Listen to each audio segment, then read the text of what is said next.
On va lire le texte. Je ne sais pas, est-ce que je vais être évangélique, doctrinal, prophétique? Je ne sais pas. Amen. Et je vais juste prendre juste une petite pensée. Amen. Quelqu'un peut le texte qui. Allez-y, vas-y. Jean 5, vous prenez le verset 1 à 9. Jean 5, verset 1 à 9. Oui. Après cela, il y eut une fête des Juifs et Jésus monta à Jérusalem. Or, à Jérusalem, près de la porte des brebis, il y a une piscine qui s'appelle en hébreu Bethesda et qui a 5 portiques. Sous ces portiques étaient couchés un grand nombre de malades, des aveugles, des boiteux, des paralytiques. Attends, en gros, les malades, vas-y, des aveugles. Il y avait beaucoup de malades. Mais par contre, on cite certains de ceux qui étaient malades. Ils commencent par quoi? Des aveugles, des boiteux, des boiteux. Attends, on n'a pas dit les boiteux aveugles, non. On dit les aveugles, les boiteux, les paralytiques.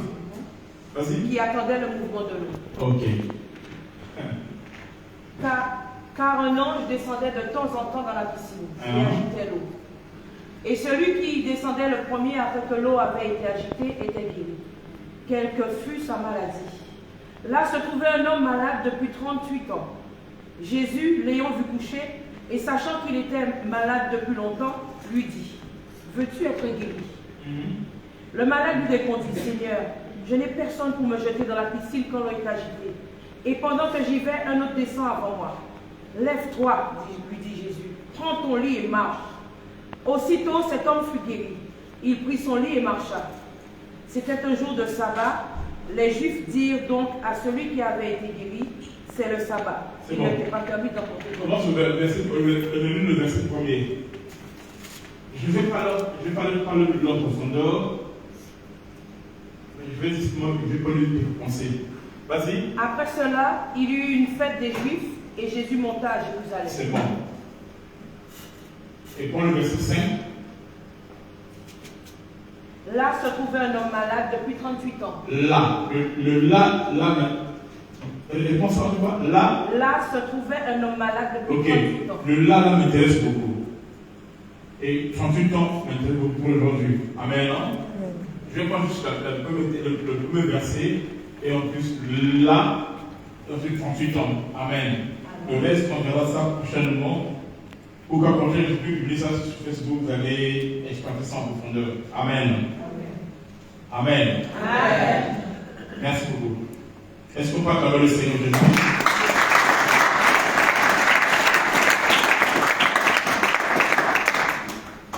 Il y a une chose, si je dis, ça peut tout casser ce que vous avez vu ce soir et c'est ce que je suis en train d'éviter. Amen. Hein? Parce que dans ce texte-là, c'est un texte qui, c'est l'un de mes meilleurs textes. Amen. C'est-à-dire que quand tu veux être un bon prédicateur, ou un puissant prédicateur, quand tu vois les enfants et qu'on sort, que Dieu est en train de susciter, il y a des textes par lesquels j'aime les écouter prêcher. Ce sont les textes que moi je vais prêcher, tels que la femme au Père de sang, tels que la femme samaritaine, et vous, tels que Jean 5 dans cette histoire, Jean 9, Bartimée et consorts. Il y a des histoires auxquelles tu dois être fort. Amen. La pêche miraculeuse. Amen, non? Avec les béatitudes. Bref, il y a des textes comme ça là. Amen. Amen. Dans ce texte-là, il se trouve des grands mystères. Si Dieu permet un jour, je vais vous parler sur les mystères des guérisons de Jésus-Christ. Amen. Parce que toutes ces guérisons sont prophétiques. Ça n'a rien à voir avec ce que vous écoutez d'habitude. Ça n'a rien à voir. Toutes ces guérisons-là, ce sont que des mystères, des prophéties, des accomplissements. Ça parle de beaucoup de choses. Amen. Non? Si vous prenez ça dans le domaine prophétique. Amen. On va essayer de toucher un peu le prophétique dans le chiffre 38. Amen. Non? Avant cela, juste ici. Elle déclare, après cela, il y eut une fête des Juifs. et Jésus monta à Jérusalem. Quand les Juifs fêtaient leur fête en Israël, ils allaient au temple. Est-ce que vous comprenez? Ils allaient au temple. Parce qu'ils cherchaient celui qui était dans le temple. Mais dans ce texte, quand les Juifs vont au temple chercher celui qui est dans le temple, celui qui est dans le temple, il sort du temple et il va à la piscine de Bethesda. Est-ce que vous comprenez? Donc il va chercher la présence de Dieu. Celui qui est la présence de Dieu, il sort du temple et il se retrouve, amen, dans la piscine de Bethesda. Elle déclare après cela. En fait, dans la vie, comme l'a dit le bishop Damien, il y a toujours un après cela. Et cette année, tu es condamné à vivre et à témoigner un après cela. Amen. Pourquoi un après cela? Si on parle d'un après cela, cela veut dire qu'il y a quelque chose qui s'est passé. Et par rapport à ce qui s'est passé, amen, ici, l'apôtre Jean introduit un après cela. Est-ce que vous comprenez? Amen. Amen. Après cela, il y eut une fête des Juifs. Après quoi? Après ce que tu as connu, ce que tu as traversé. Amen. Après cette maladie, après ces souffrances, après ce que les gens ont dit sur toi, ce que les gens ont conclu sur toi. Amen. Amen. Il y a quelque chose qui est appelé à se manifester. Je vais dire à quelqu'un dans ta vie, il y a un après cela. Après tout ce que les gens concluent, toutes les conclusions que Dieu fait contre toi, tout ce que les gens ont déclaré sur toi, tout ce que les gens ont conclu sur toi. Alléluia. Après que le monde des ténèbres soit siégé en parlant sur ton nom, il y a un après cela. Alléluia. Et en cette année 2022, tu verras l'accomplissement d'après cela. Après que les médecins ont déclaré, ils ont compris que c'était fini pour toi. Ils ont dit que ça ne marchera pas, que tu n'arriveras pas, que ça ne s'accomplira pas. Alléluia. Amen. Et cela était impossible. Je déclare il y a quelque chose qui est appelé à s'accomplir, à se manifester. Celui qui dit Amen, et tu rompes et tu peux vivre la gloire après cela. Après que c'est ton père rejeté, après que tes enfants t'ont rejeté, après que ton patron, Amen, a pris cette décision, Amen, il y a quelque chose. C'est qu'après cela, ça ne sera pas ta mort, ça ne sera pas ton échec. La Bible déclare qu'il y a une fête. Ce qui vient après cela, c'est qu'il y a une fête. Je déclare à quelqu'un en 2022, il y a une fête qui est destinée à s'accomplir dans ta vie. Celui qui dit Amen, que tu sois connecté à la fête. Il y aura une fête. Je déclare en manifestation. Amen. Une fête. Il y a un Dieu qui organise une fête. Et sauf que la fête ici, alléluia, pour Jésus, ça ne se passe pas dans le temple. Amen. Amen. Il y a quelqu'un qui est sorti de l'éternité, qui est sorti du temple. Amen. Qui est venu chercher la brebis perdue. Il vient à Bethesda, il y a plusieurs malades, mais il guérit qu'une seule personne. Est-ce que vous comprenez? Pourquoi? Parce qu'il y avait que lui qui était connecté au mystère du juif 38. Est-ce que vous me choquez? Vous me choquez? Yes. Vous avez exploité ça? Yes. Allez, là, ça va détruire tout ce que vous pensez. Exactement. Il est ça. Mais non, c'est pas grave, vous connaissez ça. Non. Il y a des choses qui peuvent passer. Au fait, l'ange de la piscine, qui descend de la piscine, c'est pas un ange de Dieu. Et c'est là. C'est un ange de Dieu. C'est un ange de Satan. Vous comprenez? C'est ça. La Bible ne dit jamais que c'était un ange de Dieu. La Bible dit un ange. Ils allaient de temps en temps dans la piscine et ajoutaient l'eau. On ne dit pas un ange de Dieu. On dit un ange. Et quand tu vois ces pratiques liées à cet ange, ça ne répond pas à la manière de Dieu d'opérer. Vous ne voyez ça nulle part dans la Bible.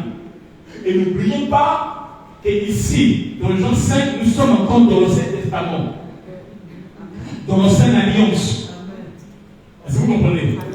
Parce que l'histoire ne commence pas avec Jésus-Christ. L'histoire commence depuis longtemps. Est-ce que vous comprenez? Et vous ne verrez pas nulle part dans la Bible où on parle de telles pratiques. Tout texte biblique de l'Ancien Testament est soutenu par un autre texte de l'Ancien Testament quelque part, ou encore quelque part dans le Nouveau Testament. Mais cette histoire n'est soutenue nulle part ailleurs. On ne dit pas l'ange de l'Éternel. On ne dit pas un ange de Dieu. On dit un ange qui descend et qui fait quoi? Qui agite l'eau. Il y a plein d'histoires, j'ai pas envie de le faire dessus. Et deux, la piscine, le nom s'appelle quoi? La piscine, c'est quoi? B. Qui veut dire quoi? La maison de miséricorde ou la maison de la bonté. Tout ça, c'est tout ce que vous connaissez. Alors, quand vous voyez l'histoire de l'ange, vous prenez la piscine, le nom là, ça ne se marie pas. C'est-à-dire, ce qui se passe dans la piscine n'a rien à voir avec la miséricorde, n'a rien à voir avec la bonté, n'a rien à voir avec la grâce, avec la pitié. Ça n'a rien à voir. C'est-à-dire quoi? Si on prend la vie, allez là, il y a des choses que je ne peux pas parler. Si on prend la vie de ceux qui étaient dans la piscine, la première que ça fait 38 ans, ça c'est un besoin de compte. Où tu viens, tu es malade et tu tapes 38 ans sans être guéri. Donc, ce qui se passe dans la piscine est contraire au nom de la piscine. Est-ce que vous comprenez? C'est le contraire. Ça veut dire quoi? Cet homme-là, si Jésus ne venait pas, il restait paralysé là toute sa vie. Amen. Il ne serait jamais guéri. Pourquoi? À quel moment lui qui est paralysé? L'ange, quand il vient, il agite de l'eau. À quel moment il va tomber dans l'eau? Il dit qu'à chaque instant, pendant 38 ans, 38 ans aussi, pendant 38 ans, amen, non? Il dit quand je vais, une autre personne descend avant moi. Pourquoi? Mais lui, il est paralysé. La loi de la piscine dit que c'est seulement celui qui se jette en premier. Quand on est ajouté, c'est lui qui sera guéri. Ça veut dire, puisque cet homme étant paralysé, même si se dit, il y aura quelqu'un d'autre qui va descendre toujours avant lui, et alors il ne sera jamais guéri. Lui encore, c'est bien. Et les aveugles. Quand l'eau sera agitée, puisqu'il ne voit pas, comment il sera même que l'eau est agitée? Puisqu'il ne peut pas voir.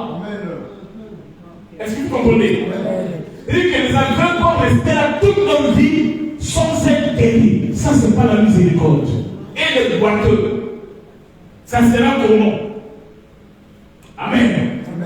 Amen. Elle déclare là. Examen. Là. Là. Donc à la piscine, dans cet endroit-là, il y avait un homme qui était là paralysé pendant combien de temps? Pendant 38 ans. Examen. C'est-à-dire que malgré ce qu'il a vécu, il est resté là. Il n'a pas changé d'endroit. Il n'a pas abandonné. Il est resté là. Il est resté fidèle là. Amen. Il s'est accroché. Il a persévéré. Et j'ose croire, ça c'est moi qui dis ça, j'ose croire que le paralytique de la belle porte, amen, de Acte 3, certainement lui aussi, se trouvait avant à la piscine de Bethesda. Nous voyons que ça sera compliqué pour lui d'être guéri et que les choses ne se passeront pas fait quoi? Il a changé d'endroit. Il est allé ailleurs où c'était encore plus facile. Mais par contre, si notre frère de 38 ans, il est resté là, malgré que ça ne marchait pas, malgré qu'il échouait, malgré qu'il n'était jamais guéri, amen, il est resté là. Il y a des gens qui ont la révélation. Il y a des gens qui croient à quelque chose. Il y a des gens qui espèrent à quelque chose. La révélation que tu as, amen, non? Amen. C'est ça qui amène la persévérance. Amen. C'est ton petit comme Habakkuk. Je vais rester là. Je ne bougerai pas. Amen. C'est ce que Zachée a connu. La Bible déclare, Zachée, et lorsqu'il a pu jeter là, il a commencé à le chercher, à tâtonner, à sauter. Amen. Vu qu'il était court, qu'est-ce qu'il a fait? Il n'a pas abandonné, il a couru, il a vu un sycomore. Et donc là, il monta et il dit, certainement, il passera par là. Quand tu es connecté à ton là, il y a un endroit où Dieu a prédestiné pour ton miracle, pour ta bénédiction. Les hommes qui vont témoigner la gloire de Dieu, ce sont les hommes qui ont localisé leur là, cet endroit. Amen. Malgré qu'ils n'ont pas encore témoigné la gloire de Dieu, mais ils sont là. Ils ne bougent pas. Ils sont assis, comme Habakkuk à leur poste, et ils croient que la promesse va s'accomplir. Même si ça tarde, ça va s'accomplir. Et Dieu va honorer sa parole. Il y a des hommes aigles, des femmes aigles, qui ne vont ni à gauche ni à droite, mais qui sont assis sur leur là. Et ces personnes-là, ils verront la gloire de Dieu. Ce sont ces personnes qui te visitent. Ils ne visitent pas tout le monde. Ils visitent ceux qui sont là, à l'endroit où Dieu les a appelés, à l'endroit où Dieu les a connectés. Amen. Qu'ils voient quelque chose ou qu'ils ne voient rien, ils sont là.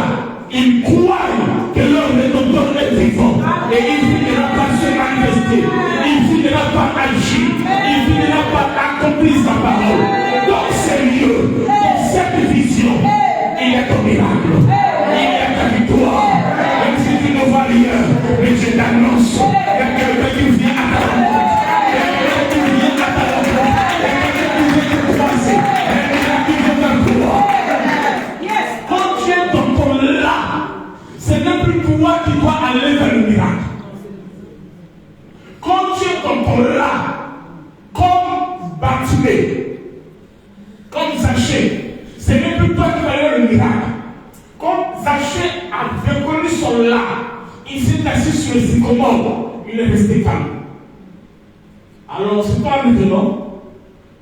Celui que lui veut voir, c'était à lui maintenant de lever les yeux pour voir Zachée.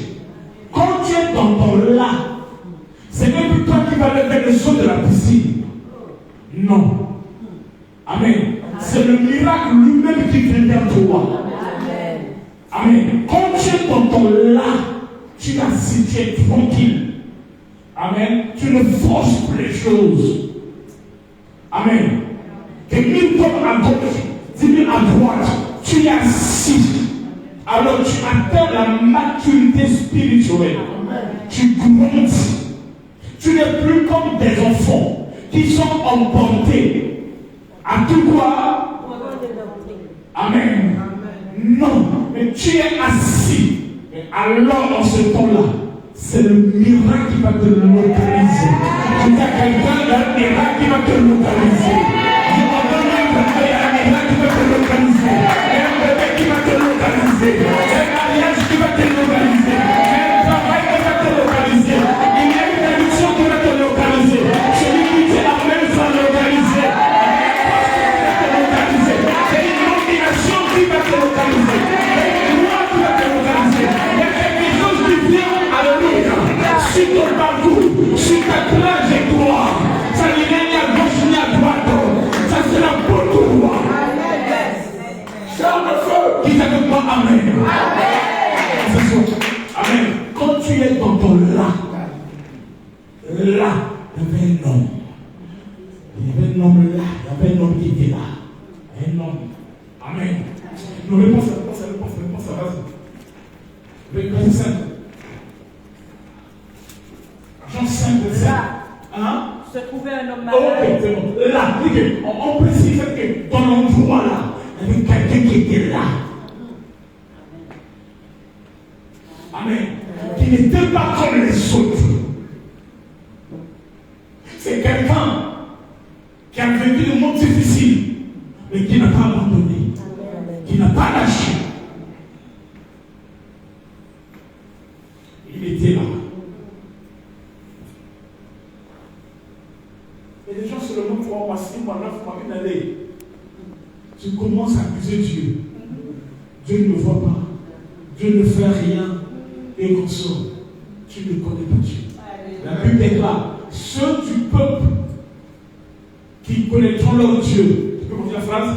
Agiront avec leur fermeté. La persévérance, c'est pour les ailes. Les ailes n'ont pas peur du courant aérien. Non.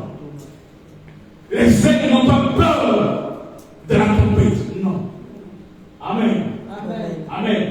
Ils sont entraînés pour affronter n'importe quelle tempête. Ils sont là. Ils ne fuient pas. Ils n'abandonnent pas. Ils sont là. Et déclare le rang des cieux appartient aux violents. Et ce sont les violents qui sont en part. Amen.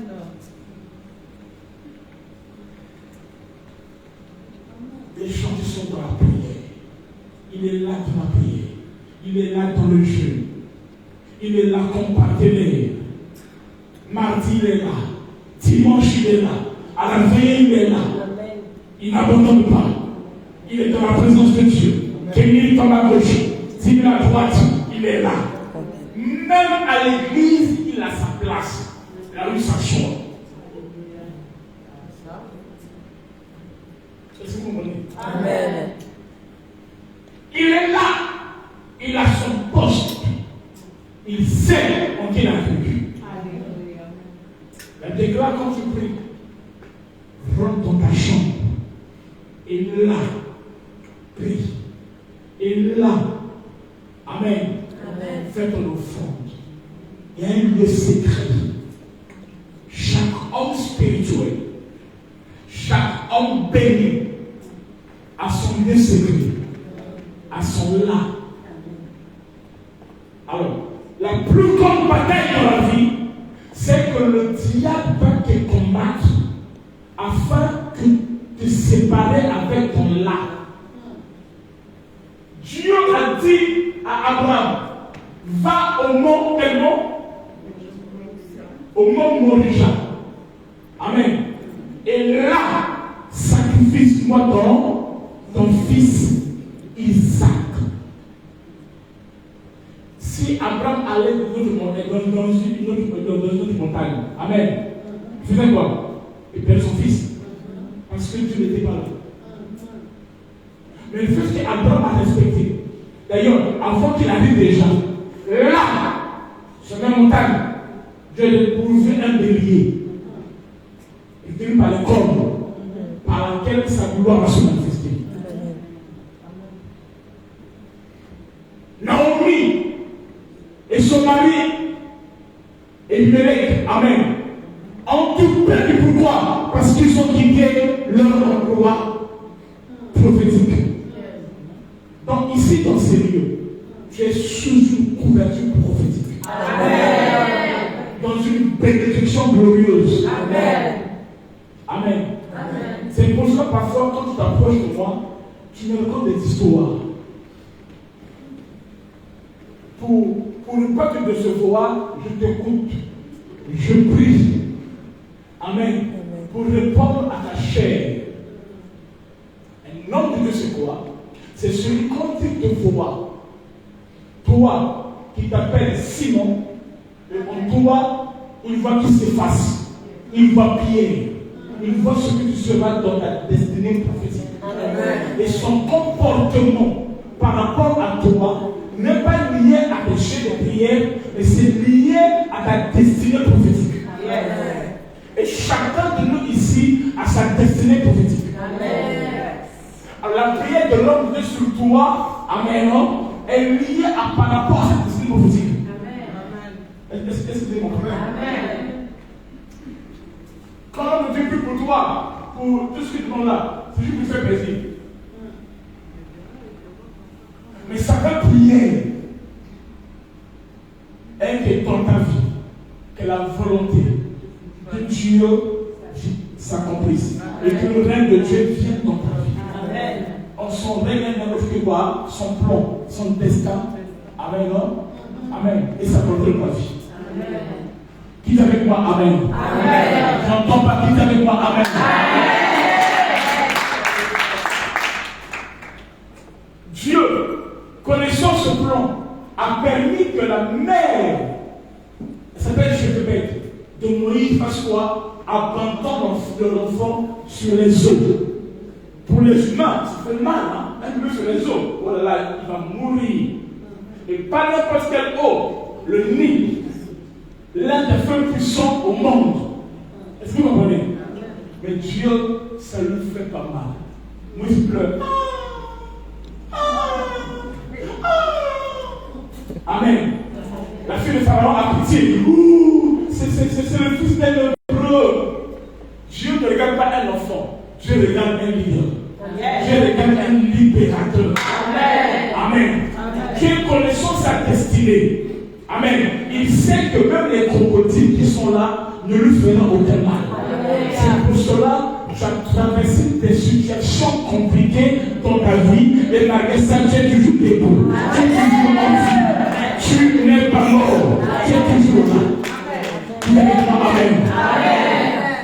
Qui est avec moi? Amen. 38 ans. 38 ans, c'est pas 38 jours. 38 ans. Écoutez, c'était normal qu'il ne soit personne pour l'aider. Dans la vie, les gens peuvent t'aider quand tu as un problème pendant une année, 6 mois, 2 ans, peut-être 3 ans. Mais quand ton problème, amen, prend du temps, à un moment donné, même ceux qui t'aidaient, ils vont abandonner. Et quand tu vois que dans ton problème, que ceux qui t'essaient d'aider commencent à t'abandonner, comprends que c'est un problème qui te conduit à la gloire de Dieu. Amen. Il y a des problèmes que tu vis. C'est tellement sa durée. Amen. Au fur et à mesure que le problème dure, au fur et à mesure, ça devient normal. Et pour ceux qui sont faibles, ils acceptent la situation. Amen. Est-ce que vous comprenez? Amen.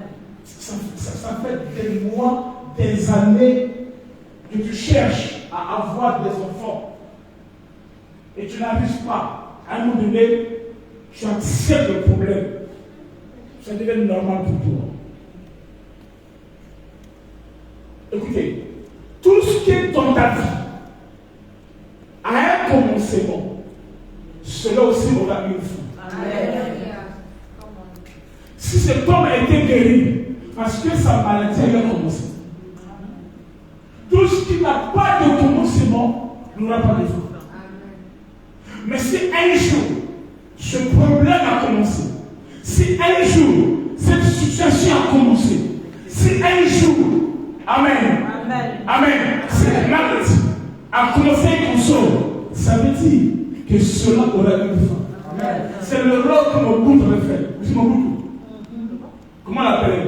Seko. Ça veut dire quoi? Celui qui vit éternellement. Or, ce qu'il ignore, c'est que lui, il avait un commencement. Tout ce qui a un commencement aura une fin. Je dis à quelqu'un, quel que soit ce que tu vis, Amen, non? Amen. Cette situation aura une fin. Et quand il viendra, alléluia, est la fin de la situation. Celui qui dit Amen avec moi,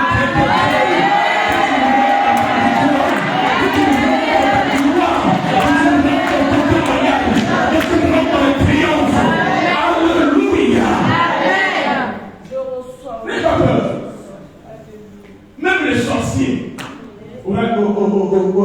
avoir une femme. Amen. Même le désert, il y a un temps Israël est entré dans le désert. Et ils fait quoi? Ils sont sortis du désert. Le désert a un commencement. Le désert a une fin. Il n'y aura pas de désert éternel. Qui est avec moi? Amen. Est-ce que je peux commencer maintenant mon message? Est-ce que je peux commencer maintenant? Vous dites Amen. Avant de commencer, qu'est-ce que je veux dire? Cet homme-là ne rien de ça avec nous, monsieur. C'est pas mal les gens dans la vie que je n'aime pas. Même au ciel, je ne vais pas marcher à côté de lui. Non, il est bizarre, monsieur. Comment tu peux faire 38 ans dans un même endroit? Là, je donne notre mouvement. Un même endroit pendant 38 ans sans être guéri. Et pour toi, c'est normal. Et en un jour, en quelques secondes seulement, la chose a été réglée. Certaines personnes, leur histoire perdue, ça dure. Pas parce que je dois durer, parce qu'ils ne connaissent pas les clés. Amen. Il est tellement ignorant, il est tellement naïf, il pense régler les choses selon lui, comme il pense. Au moment que, Amen, il y a juste question des clés. Quand tu connais la clé de quelque chose, Amen, c'est comme aujourd'hui. Pourquoi je connais le bureau? Parce qu'il n'y a pas la clé. Je suis arrivé, le bureau est fermé. Un jour même, je suis allé chercher l'autre, comment on appelle ça? Le aide des malades avant tout ça. C'est ce qu'on peut dire. Je suis là. Quelqu'un fait le moment que c'est à mon bureau maintenant. Pourquoi? Parce qu'il n'y a pas la clé. Certaines personnes souffrent. Amen. Et sa souffrance, ce n'est pas une personne de Dieu. Il y a des cas où on peut périr par manque de connaissance. Il te manque juste la clé. Amen. Ou encore, il te manque la révélation de la personne qui a la clé à ton problème. Quand le mouvement de l'eau ne produit rien dans ta vie, rentre dans le mouvement de la parole. Alors, quel était le mot de la parole? Ce mot de la parole avait trois dimensions. 1. Lève-toi. 2. Prends ton lit. Et 3. Marche. Je dis à quelqu'un en cette année 2022, il y a des choses qui vont se lever dans ta vie. Il y a des choses qui vont se lever dans ta vie. Tout ce qui était assis en terrain, bloqué quelque part, dans le monde éternel sur les eaux, je déclare, ça se met en mouvement et ça se lève maintenant. Je dis à quelqu'un qui ne restera plus assis, il y a quelque chose qui se lève dans ta vie. Il y a quelque chose qui se lève dans ta vie. Quand la main se lève, la fleur se lève, le ciel se lève, la fleur se lève.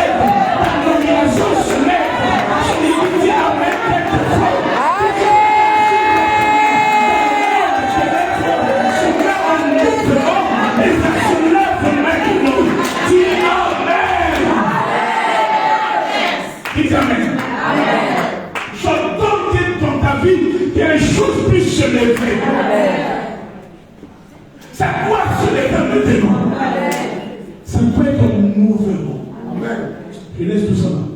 Charge de feu. C'est tout ce qui m'intéresse. Dites amen que je commence. Amen. Écoutez, on dit, ce gars-là est resté là 38 ans. Attends. 38 ans. Il fait quoi? Donc, il y a beaucoup de choses. Je vous donne des flashs, vous êtes en train de travailler, ok? Après, ils vont faire le 38. Premièrement, comprenez ceci. Amen. Dans ce message-là, il y a le mystère, la fête des Juifs. C'était quelle fête? Ici, on va préciser. Mais tu dois savoir de quelle fête s'agit-il. Amen. Ça, c'est important. 2. Le mystère de la porte des brebis. Amen. Amen. Amen. Et ça, c'est très important. 3. Amen. Donc, les clés qui vont vous aider. Amen. On dit, il y a une piscine. Et ça met. Amen. Le mot piscine là, ça fait quoi là? C'est tout un mystère. Amen. Amen. Non? Amen. 3. Il y a les défauts. C'est-à-dire qu'on parle des aveugles. Amen. Non? Et qu'on sort. Amen. Amen. Amen. Et les malades. Et ces maladies-là sont citées d'une manière prophétique. Amen. On nous parle des aveugles. Amen. Donc ça parle de la cité physique. Amen. Qui illustre la cité spirituelle. Est-ce que vous comprenez? Amen. Et on nous parle aussi de la guérison des aveugles. C'était là pour être guéri. Amen. N'oubliez pas, la guérison des aveugles fait partie de la mission de Jésus-Christ. Il est venu faire quoi? Pour ouvrir les yeux des aveugles. Amen. Amen. Alors, lorsqu'on parle de l'aveuglement, Amen. Amen. L'œil, c'est quoi? C'est la lumière. Mais déclare, nous sommes la lumière du monde. Amen. Amen. Donc, ces aveugles ici, non, c'est pas seulement une prophétique. Amen. Je passe et on nous parle, amen, des bateaux. Amen. De ceux qui marchent en tâtonnant. Amen. C'est aussi un prophétique. On nous parle sur les bateaux. Amen. Et quelqu'un ne marche pas plus droit. Amen. Amen. Amen. Il faut essayer d'entrer en profondeur et de comprendre ce que cela veut dire. On nous parle sur les paralytiques, sur le plan prophétique. C'est là où j'essaie d'entrer rapidement. Mais c'est le chiffre 38 qui m'intéresse. Sur le plan prophétique, ce temps paralytique, malade depuis 38 ans, représente l'humanité pécheresse depuis Adam. Amen. Qui est incapable de se sauver sans force en nous-mêmes. Depuis la chute d'Adam, à cause de la transgression, toute l'humanité fut privée de la présence du Seigneur. Je vais expliquer ça dans le mystère du chiffre 38. Amen. Ainsi, l'homme fut plongé par Adam. L'homme fut plongé dans le mystère du chiffre 38. Tout à l'heure, j'ai expliqué ça. Amen. Amen. Amen. Sur le plan prophétique, ce paralytique malade, ça parle d'une partie d'Israël. Une partie d'Israël qui a été sauvée. Amen. Et qui font partie, comme dans l'église. On voit qu'il a été sauvé, cet homme-là, et il va où? Il va dans le temple. Est-ce que vous comprenez? Il va dans le temple. Et une partie d'Israël qui est sauvée. Tout Israël n'est pas dans l'aveuglement. Il y a une partie qui a été sauvée d'Israël et qui se trouve actuellement dans le temple. Amen. Est-ce que vous comprenez cela? Amen. Les gens qui sont tombés dans l'eau avant ce temps et qui ont été guéris avant ce temps. Amen. C'est-à-dire que pendant qu'ils vivaient, un autre descend. Voyez-vous? Donc avant ce temps, il y a des gens qui ont expérimenté ce que lui n'a pas encore expérimenté. Donc les gens qui sont tombés dans l'eau, amen, ça nous parle des prophètes de l'ancienne alliance qui ont déjà vécu la grâce, qui ont goûté au don, qui ont goûté à la grâce de Dieu étant dans cette alliance. Est-ce que vous comprenez? Amen. Amen, non? Amen. Alors, sur le plan de la connaissance, cet homme nous parle des nations sans Dieu, sans expérience dans le monde. Amen. Car étant paralytique, il voulait tomber dans la piscine quand l'eau est agitée, mais il n'avait personne pour lui pousser dans l'eau. Amen. Ça nous parle de nous les nations qui sommes là sans Dieu. Est-ce que vous comprenez? Amen. Alors là, j'explique le message chiffre 38. Et donc là, cette personne qui était malade, qui était malade depuis 38 ans, dans le paralytique que Jésus avait guéri, était malade depuis 38 ans. Et Jean souligne le chiffre 38. Et cela n'est pas en hasard. Parce que dans la Bible, amen, non, il n'y a rien qui est au hasard. Dans Proverbe 16, 14, il déclare Dieu fait tout pour un but. Amen. Alors, le chiffre 38 parle de quoi? Je moi très bien maintenant. Donc, le paralytique de la piscine de Bethesda a fait 38 ans dans sa maladie à la piscine. Amen. C'est-à-dire que quand Christ vient, cela suppose que Jésus est en train d'accomplir les Écritures. Oui. Toutes ces guérisons, il est en train d'accomplir les Écritures. Donc, pour mieux comprendre, il faut trouver dans la langue, dans cette alliance, où cela a été prophétisé, où ces choses ont été placées. Amen. Pour voir ici dans Jean 5, comment le Seigneur est en train d'accomplir cela. Ce n'est pas au hasard. Tout ce qu'il fait dans cette alliance, il est en train d'accomplir les Écritures de notre alliance. La nouvelle alliance, c'est la réalité. Amen. Si cela est la réalité, c'est que cela prend la racine dans l'homme. Ainsi, Christ dit, tout est accompli. Qu'est-ce qui est accompli ici? Qu'est-ce que Jésus est en train d'accomplir ici? Dans ce mouvement lié à l'unité de la piscine, amen, qui était malade pendant 38 ans. Qu'est-ce que signifie le chiffre 38? Alors, pour comprendre le chiffre 38, nous allons d'abord dans Deutéronome. Là où on parle de la marche d'Israël. Ici, il est question de la marche d'Israël de l'Égypte à où? À Canaan. Ok? Allez-y. Deutéronome. Bon, prenons nombre 14. Nombre 14, 34 à 35. Nombre 14, 34 à 35. Ceux qui n'aiment pas la parole vont dormir. De même que vous avez mis 40 jours à explorer le pays, vous voyez-vous, ils sont allés à Canaan, ils ont pris combien de jours? 40 jours à explorer le pays. Voyez-vous, vas-y, on continue. Vous porterez la peine de vos iniquités 40 années. Ok.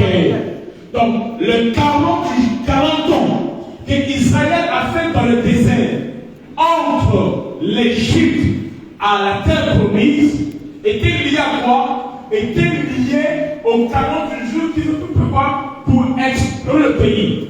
Ça veut dire, ça je garde ça. Ça veut dire, s'ils exploraient le pays pendant 20 jours, ils ont fait combien de temps? 20 ans.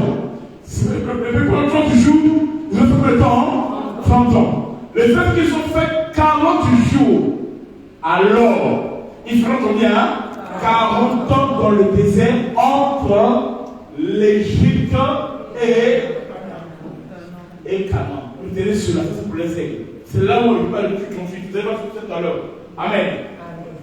Voyez-vous, le Trinité Israël, de même que vous avez mis 40 jours à explorer le pays, vous portez la peine de votre iniquité 40 ans.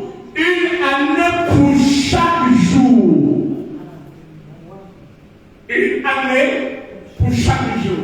En d'autres termes, un jour égale à combien? Un an. Vous avez compris? Une année pour chaque jour. Et vous saurez ce que c'est que d'être privé de quoi? D'être privé de quoi? De Télésa. Donc, les 40 jours là, amen, c'est quoi? ils seront quoi? Privés de la présence de Dieu. Retenez cela. Amen. Retenez cela. Si toi tu te perds, tes ailes vont se casser, tu te perds. Amen. Donc, dans Nombre 14, Amen, 34, Dieu lui-même, dans la situation du Juif 38, comment? Il dit, vous ferez 40 ans dans le désert, et vous saurez que c'est d'être privé de ma présence. Donc, pendant les 40 ans, ils seront quoi? Privés de la présence de Dieu. Est-ce que vous me voyez venir? Est-ce que vous voyez venir? Amen. Lorsqu'il dit, vous ferez 40 ans, écoutez, quand il dit ça à Israël, vous ferez 40 ans, Israël a déjà fait 2 ans. Donc, quand ils ont quitté l'Égypte, ils ont déjà marché pendant 2 ans. Mais le Dieu dit ceci, entre l'Égypte et la terre promise, ici, ils sont à Cades Barnéa, voyez-vous? Il dit entre l'Égypte et là-bas, il y aura 40 ans. Puisqu'ils ont déjà fait 2 ans. Donc il reste combien? 38 ans. On va dire quelque chose. Vas-y, Deutéronome 2, 14. C'est pas moi, c'est Dieu de la Bible. Le temps que durèrent nos marches de Cades Barnéa. Le temps que durèrent quoi? Nos marches de Cades Barnéa. Nos marches, c'est la marche ici. Vas-y. Au passage du torrent de Zéred fut de 38 ans. Ah. Donc si nous comptons à partir de Cades Barnéa, quand Dieu avait parlé à Israël, ce temps-là, jusqu'à l'accomplissement, fut de combien de temps? 38 ans. C'est exactement. Amen. Et si nous complétons les 2 ans d'avant, ça fait combien? 40 ans. Donc les 38 ans ici fait partie d'une période où nous avons dit que vous comprenez, qui veut dire être privé de la présence. Et pendant ce temps-là, amen. Pendant ce temps-là, amen, Israël a passé des moments difficiles, des moments très compliqués, où ils ont été combattus, vaincus, compliqués pendant 38 ans. Amen. Pendant 38 ans. Et c'était compliqué pour eux.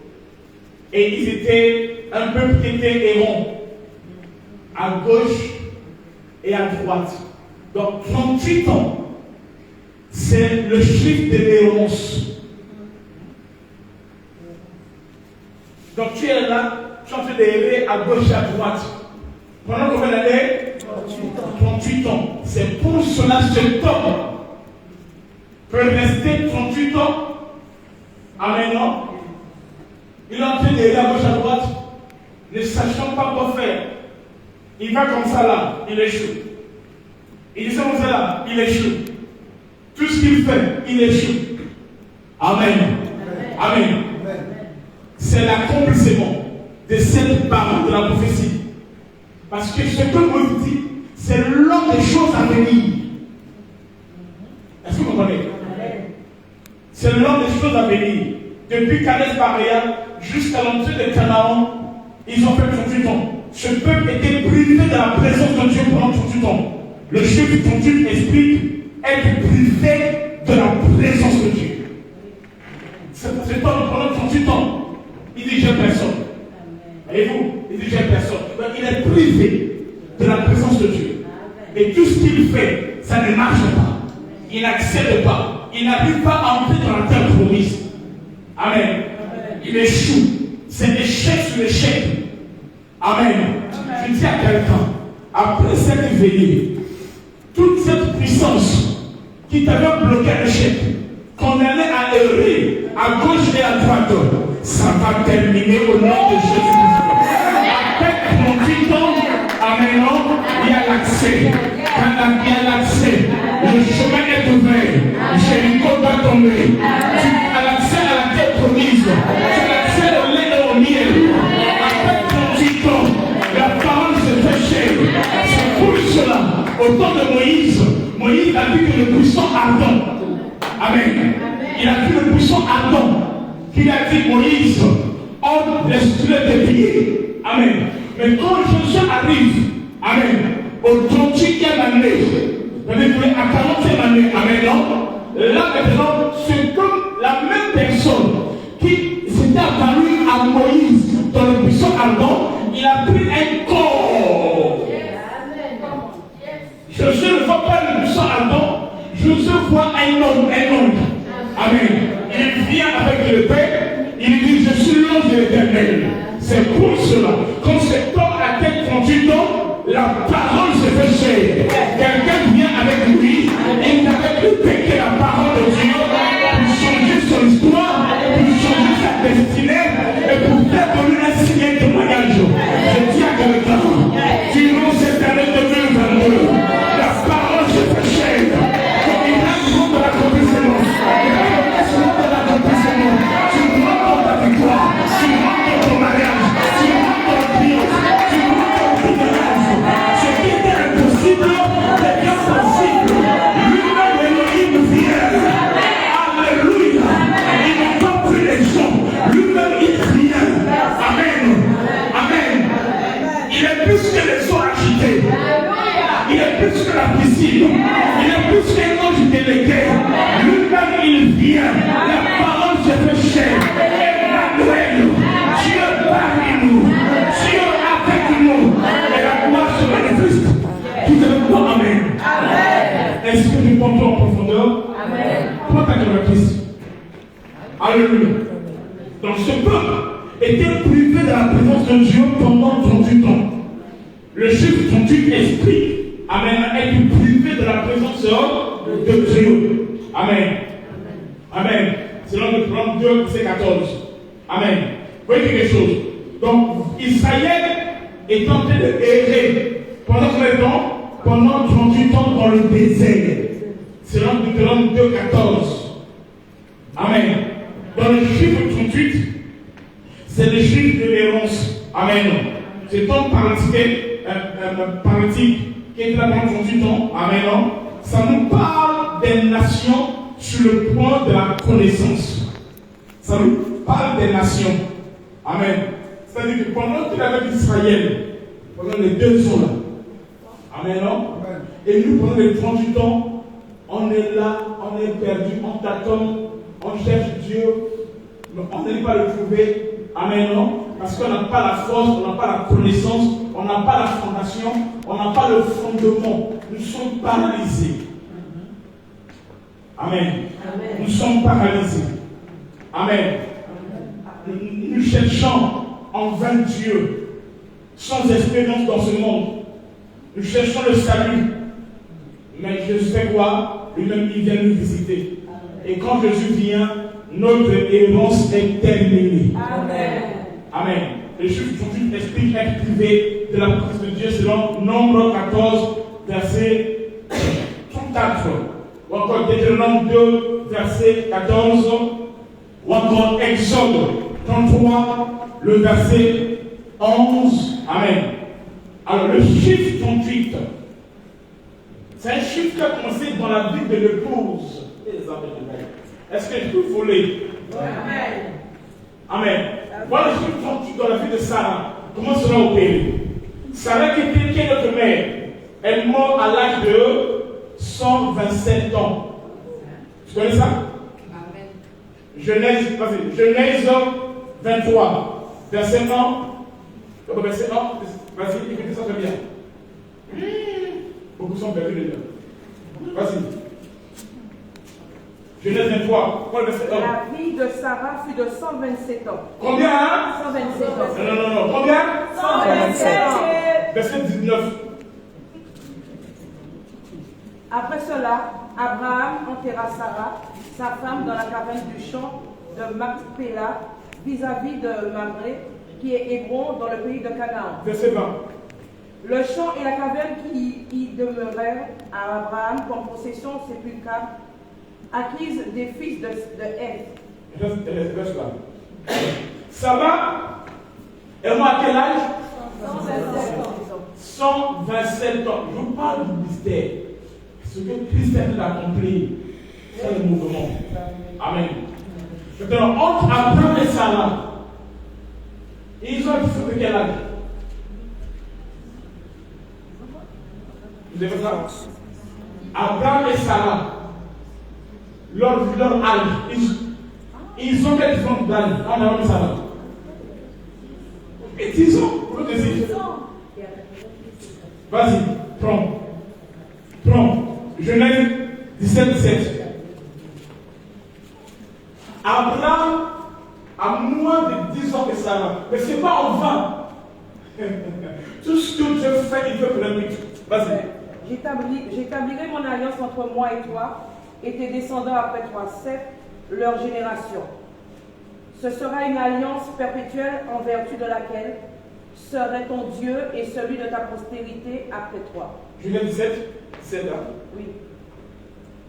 Prends Romains 4, 19.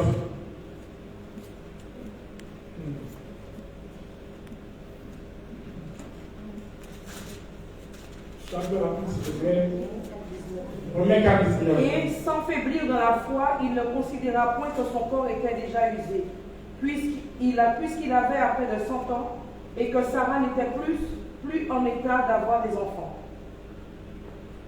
Il veut voir 100 ans. 100 ans. Comment le verset on parle de l'autre là? Genèse 17. Ça dit quoi? Abraham tomba sur sa face, il rit et dit en son cœur, naîtrait-il un fils à un homme de 100 ans, et Sarah, âgée de 90 ans, enfantera-t-elle? Abraham a combien? 100 ans. Sarah a combien? 90 ans. Les Cananéens de combien? 10 ans. Les 10 ans de démesse.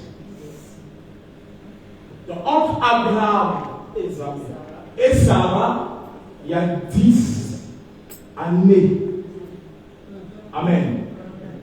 C'est la différence entre les deux. On est d'accord? Amen. Est-ce qu'on est d'accord? Ok? Donc, quand tu fais la différence, quand Sarah a mis au monde, si Abraham dit qu'il avait 90 ans, est-ce qu'on a vu ça? Quand tu prends 127 ans, moins combien? Non. Tu n'as pas bien lu. Et le Romains 4, 19. Et le mieux comprendre ça. Romains 4, 19.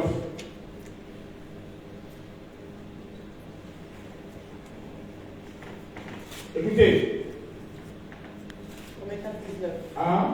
Et sans faiblir dans la foi, il ne considéra point que son corps était déjà usé, puisqu'il avait près de 100 ans et que Sarah n'était plus en état d'avoir des enfants. Ok. C'est-à-dire que 100 ans ici, là, amen, c'est après que Isaac soit arrivé. Donc c'est une année après l'arrivée d'Isaac. Quand Isaac est arrivé, Abraham avec quel âge? Avec 99 ans. 99 ans. Ok? À la venue d'Isaac au monde. Est-ce que vous comprenez? Et Sarah avait 10 ans de moins qu'Abraham. Amen. Est-ce que vous comprenez? Sarah avait 10 ans de moins qu'Abraham. C'est-à-dire que quand Isaac est né, Sarah avait quel âge? Avec 89 ans. Ils ont le cas de 10 ans. Est-ce que vous êtes d'accord? Ok. Maintenant, si tu fais 127 ans, moins 127 ans, 127 ans, la date où Sarah est morte, n'est-ce pas? Il est mort âgé de 127 ans. Et tu fais ça moins la date où Isaac est venu au monde, 89 ans. Ça fait combien? 38 ans. Ça fait 38 ans. Est-ce que vous êtes là? Vous êtes resté à sa scène. Amen. Donc ça fait 38 ans. Ok? Si Abraham dit qu'elle avait 90 ans, C'est suite à une expression, on dit au temps marqué, voyez-vous. Il faut fixer ces dates par rapport à un temps. Vous comprenez? Par rapport à un temps. Mais au temps marqué, je viendrai vers toi, et à cette même époque, Sarah aura un fils. Est-ce que vous comprenez? Ça, c'est dans Genèse 18, verset 14. Donc, si tu fais la différence de 89 ans jusqu'à 120 ans, 89 ans, quand Abraham est et quand Sarah a mis au monde, ok? 89 ans, jusqu'à sa mort, à quel âge? À 127 ans, ça fait quoi? 38 ans. C'est-à-dire que quand Sarah est mort, Isaac avait quel âge? 38 ans. Amen. Amen. Donc 121 ans, c'est l'âge de sa mort. Sarah a fait 38 ans de repos qu'elle n'a plus mis au monde. Puisque Isaac a 38 ans. Voyez-vous? Dans ce temps-là, Sarah ne met plus au monde. Sarah commence stérile. Après, elle fait le travail. Vous comprenez? Elle lui montre l'enfant. L'enfant vit jusqu'à 38 ans. Je me fais bien. Et à 38 ans, Sarah décède quand Isaac a quel âge? 38 ans. Est-ce que vous voyez cela? Donc Sarah a pris un temps de 38 ans de repos où elle ne met pas au monde. Amen. Elle ne met pas au monde. Elle n'a plus mis au monde. Amen. Puisque les autres enfants vont venir par la femme, non? Par Kétoura. Amen. Alors cela parle du temps des nations. Le temps où Sarah met au monde, c'est le temps où Dieu est avec Israël. Vous comprenez? Dieu est avec Israël. Mais dès qu'il arrête d'opérer avec Israël, amen, c'est là où les nations, les 38, cet homme qui est malade, les nations sont là en train de chercher Dieu. Ils ne trouvent pas. Et quand les 38 finissent, tout à l'heure je vois ça, amen, c'est le temps où les nations sont maintenant guéries. Ils ne font quoi? Ils rentrent dans le temple. Ils ont l'accès maintenant dans le temple, dans le salut. Donc le 38 là, ça opère aussi avec Israël, ça opère aussi avec les nations. Tout dépend du mouvement. Ici, Jean 5, il est en train d'accomplir des choses. Donc la mort de Sarah, en 1923, amen, c'est une préfiguration. Il a été mis à côté temporairement le peuple Israël, selon Romains 11. Un temps où ce peuple-là arrête. Pendant qu'ils arrêtent, c'est là maintenant, les nations maintenant prennent la relève. Est-ce que vous comprenez? Et c'est là où Rebecca maintenant est appelée. Parce que dès que Sarah meurt, c'est là où Rebecca est appelée maintenant. Est-ce que vous comprenez? Quand Isaac a 38 ans, c'est là où Rebecca a 30 ans. Amen. Prenons Rebecca, maintenant rentre en action maintenant. Et cela, le Juge 38 parle de la fin de notre errance et de l'arrivée de la grâce. Donc, les eaux, qui est l'image de la loi. Amen. Les eaux, le agité, qui est l'image de la loi, s'arrête. Ok? Ça s'arrête. Et ainsi, la grâce maintenant prend la relève maintenant. Est-ce que vous comprenez? Ouais. C'est pour cela, entre Sarah et Abraham, il y a combien d'années? 10. Le chiffre 10, c'est le chiffre de la loi. Donc, entre Abraham et Isaac, amen, non? Entre Abraham et Sarah, amen, non? C'est quoi? Il y a la loi qui est là. Est-ce que vous comprenez? Donc, il faut que l'un puisse mourir. Amen. Et lorsque Sarah meurt, la gloire se manifeste. Est-ce qu'on peut dire ça? Amen. Donc pour nous faire entrer dans le repos, après la loi, c'est ça qui illustre la mort de Sarah. Le chiffre 38 est aussi dans la vie d'Abraham. Et ce chiffre, dans l'Abraham, nous savons les choses. Sarah est mort à quel âge? 127 ans. On est d'accord? Et quand il est mort, après on fait quel âge? Plus combien? 137 ans. C'est plus dans Genèse. Ok? Donc, Abraham avait 137 ans, car il avait 10 ans d'écart. Le chiffre 10 est le chiffre de la loi. Car il y avait 10 commandements. Selon Exode 20. Amen. Donc, Abraham, c'est le père. Amen. Il est aussi Israël. Tandis que Sarah est l'église. Là, je change de mouvement. Est-ce que vous pouvez expliquer ça? Amen. Quand Sarah est mort, il a 127 ans et Abraham a 137 ans. Donc il y a 10 ans d'écart. Amen. 10 ans d'écart entre Abraham et Sarah. Amen. Si on nous parle de la mort de Sarah, de la mort de la loi. Et 10 là, il doit mourir là. C'est ça la loi. La fin de la loi. Dans les 38 ans, c'est quoi? C'est la fin de la loi. Vu que c'était la fin de la loi, alors la piscine ne peut plus rien faire. La grâce de faire quoi? De faire rentrer pour que cet homme autrement. Est-ce que vous comprenez? Amen.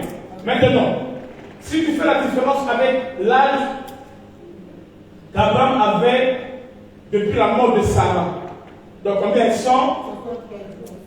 Non, d'abord. 137 ans. Jusqu'à sa propre mort. Il est mort à quel âge? Tu as lu ça? Gloire à Dieu. Amen. 75 ans. Amen. Là, il sera enterré. Satan, combien? Regardez-moi. Abraham à quel âge? 75 ans, non? Ok. Donc, quand Sarah est mort, il avait quel âge? 137. Donc, entre 137, donc 175, moins 137, ça donne combien? 38 ans. C'est-à-dire qu'Abraham est resté en vie 38 ans après la mort de Sarah. Amen. Donc, en fait, 175 ans moins 138 ans, ce qui fait quoi? 175 moins 137 ans, qui fait quoi? 38 ans. Amen. Amen. Amen. Donc c'est le temps des nations. Après la mort de la loi. Après la mort de la loi. Parce que les 10 ans là ont pris fin. Ok? Amen. Donc ça veut dire que cet homme-là, il joue deux rôles. Il symbolise l'épouse, l'église. Il a aussi l'image d'Israël. Tout dépend d'un mouvement. Est-ce que tu es là?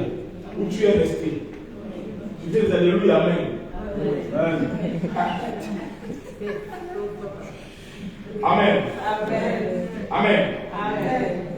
On lit des textes, on va continuer. Deutéronome 19, 17, verset 15.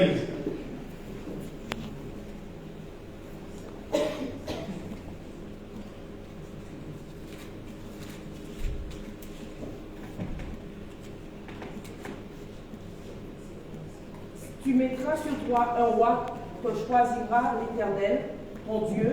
Tu prendras un roi du milieu de tes frères. Tu ne pourras pas te donner un étranger qui ne soit pas ton frère. Donc, pour ne pas trop loin, amen, ce plus petit, ce parti, ça parle d'Israël qui est dans l'errance aujourd'hui. Israël. Pour eux, Jésus n'est pas le Messie. Et vous, c'est ça l'errance catholique. Amen, non? C'est le chiffre 38. Amen. Qui marche avec le 38. Amen, non? Qui ne voit que le fouet de Dieu. Qui les punisse. Amen, non? Et telle sorte qu'ils sont de le tâtonner. N'oubliez pas, il y a 5 nations qui doivent accomplir le plan de Dieu. Parmi lesquelles Israël est le pilier. Et Israël, il y a la Russie. Ok? Donc nous sommes la Russie. Amen, non? Et il y a d'autres nations, tout ça là. Amen. Amen. Donc nous sommes au moment où le chiffre 38, c'est ça la punition, c'est ça le fouet, où ils sont en train de taper nous consommer. Sauf qu'ils ne continuent pas comme ça. Ils vont rester comme ça jusqu'à ce que les deux, n'oubliez pas qu'il y a deux, hein, puissance 40, vous voyez, il y a deux. Les deux sont là quelque part là, je vais les ramener à l'ordre. Et les deux qui viennent à l'ordre là, c'est ça qu'on appelle les deux oliviers de l'Apocalypse 11. Qui ont fait relever Israël. Amen. Afin qu'il soit guéri et qu'il rentre dans le temple. Est-ce que vous comprenez? Elle déclare, quand vous verrez l'abomination établie dans le sang, que celui qui lui fasse attention. Amen. Donc Israël est malade depuis longtemps. Mais Dieu viendra. Il va guérir Israël. Amen. Il va guérir Israël. Vous avez les deux oliviers. Amen, non? Ok, je vais m'arrêter par moi. Que Dieu vous bénisse. Amen.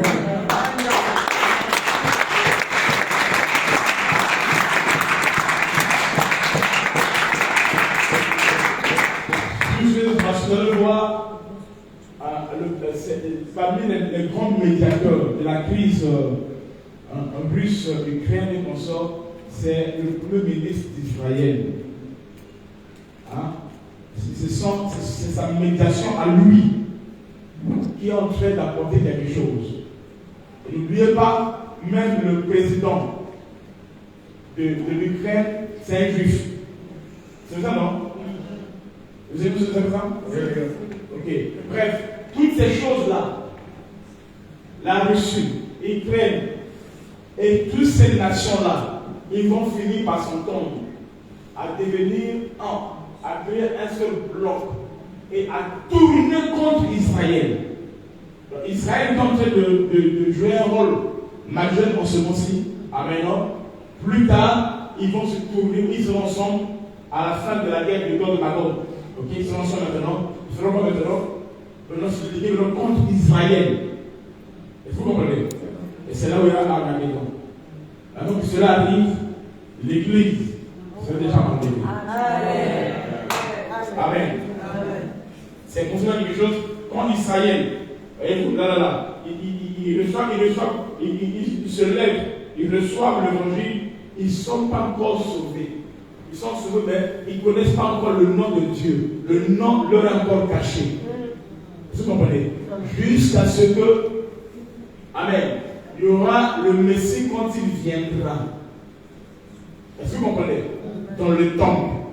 Et c'est là maintenant qu'il va se révéler à Israël. Et c'est là où Israël connaîtra. Amen. Amen. Et c'est Jésus-Christ. C'est lui que eux, ils ont percé. Ils ont crucifié.